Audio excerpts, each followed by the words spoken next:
Em nome do Pai, do Filho e do Espírito Santo. Amém. A paz, que Deus te abençoe. Seja muito bem-vindo, você que está chegando agora aqui em nosso canal da Obra do Coração. Nós estamos nessa playlist comentando encontros com Jesus. E cada dia nós nos deparamos com Jesus e Ele nos ensina com sua vida. Interessante notar, não são somente as palavras, mas também as atitudes de Jesus.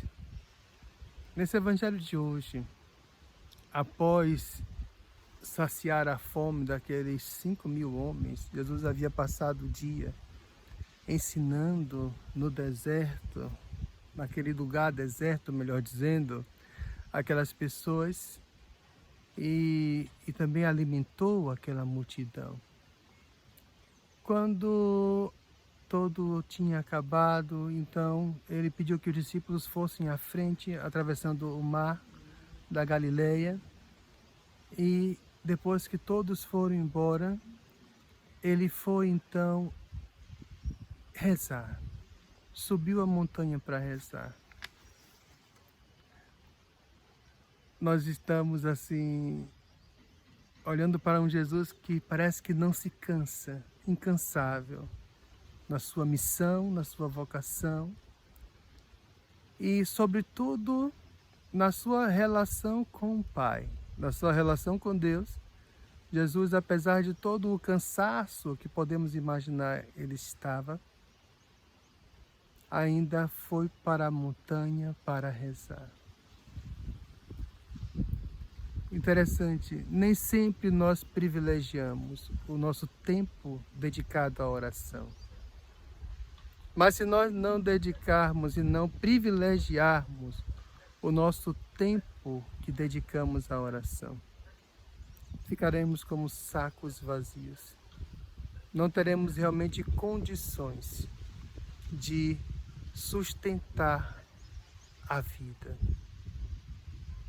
Quando mais tarde, lá pela madrugada, Jesus vai ao encontro dos discípulos, encontra um grupo de pessoas medrosas e cansadas.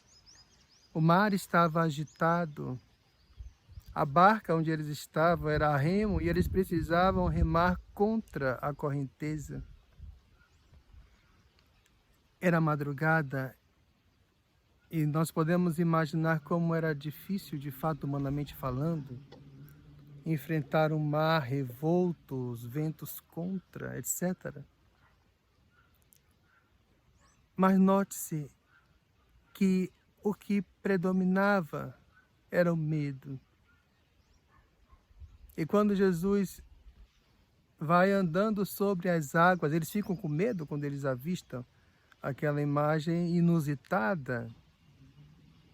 Nunca se viu alguém andar sobre águas.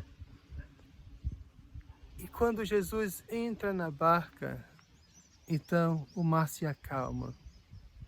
E Jesus diz: não tenham medo. Não tenham medo. Essa imagem da barca, na linguagem bíblica, ela sempre vai remeter à igreja. E a igreja, de fato, com sua doutrina imutável, né, assim, perfeita ao longo desses 2.000 anos, a igreja, de fato, ela vai sempre estar contra a corrente, contra os ventos. Por quê? Porque os ventos do mundo, eles não nos levam para Deus. Os ares do mundo, os conselhos do mundo, as sugestões do mundo. Daí a igreja vai estar sempre remando o contrário daquilo que o mundo ensina. É muito interessante quando as pessoas querem audiência, querem cliques, curtidas, elas começam a falar o que o mundo ensina. Então aí vai ter audiência, vai ter curtida, vai ter sucesso. Mas quando a gente precisa ensinar a verdade, já não há a mesma aceitação. Por quê? Porque de fato os ventos do mundo são fortes. Eu digo mais ainda, são aparentemente fortes. Porque quando nós nos fortalecemos em Deus pela oração, por isso Jesus vai sempre privilegiar a oração, aí os ventos do mundo não são fortes contra nós. Porque aí não haverá lugar nem espaço para uma experiência de medo. Sim, o medo entra no coração daquele que está enfraquecido. Mesmo tendo a certeza de que ao nosso lado está Jesus, podemos ainda ter essa possibilidade de permitir que o medo entre na nossa vida e nos enfraqueça.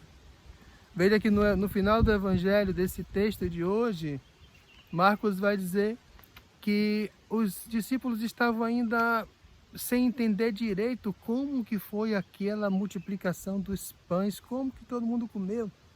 Eles ainda não estavam compreendendo bem. De repente, aí outro fato, agora vem Jesus andando sobre a água. Então eles não compreendiam direito. Mas por quê? O mesmo texto diz: porque eles estavam com o coração endurecidos. Aqui encontramos uma resposta.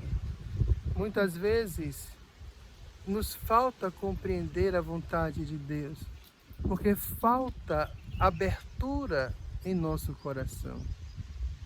Nós temos ao nosso lado um Jesus que nos consola, que nos conforta, diz assim: não tenha medo porque eu estou aqui. Um Jesus que nos sacia. O que é essa saciedade que Jesus propõe para nós? É a questão da autorrealização humana. O homem nasceu para Deus, vive para Deus, deve buscar Deus. E enquanto não encontrar esse sentido para a sua existência, ficará com fome e sede. Jesus vem dar sentido à nossa existência. E ainda assim, o homem fecha o coração para Deus, endurece o coração. Esse é o ponto. Um coração endurecido não vai assimilar bem a vontade de Deus, não vai nem perceber direito essa presença de Deus. Rezemos neste dia para que o nosso coração se abra ao amor que Deus tem derramado sobre nós. Temos motivos de sobra para acreditar. Os ventos estão fortes, a barca parece que vai afundar. Não, nada dessas imagens podem nos aterrorizar. Ah, mas estão acontecendo isso e aquilo, escândalos e isso e aquilo. Não se preocupe. A verdade sempre há de prevalecer. E se nós abraçamos a verdade, Jesus Cristo, pronto. Então é só uma questão de tempo, não se preocupe, tudo é uma questão de tempo. Tenha paciência e coração aberto àquele que abriu primeiro o coração para você, Jesus. Deus nos abençoe hoje e sempre. Em nome do Pai, do Filho e do Espírito Santo. Amém.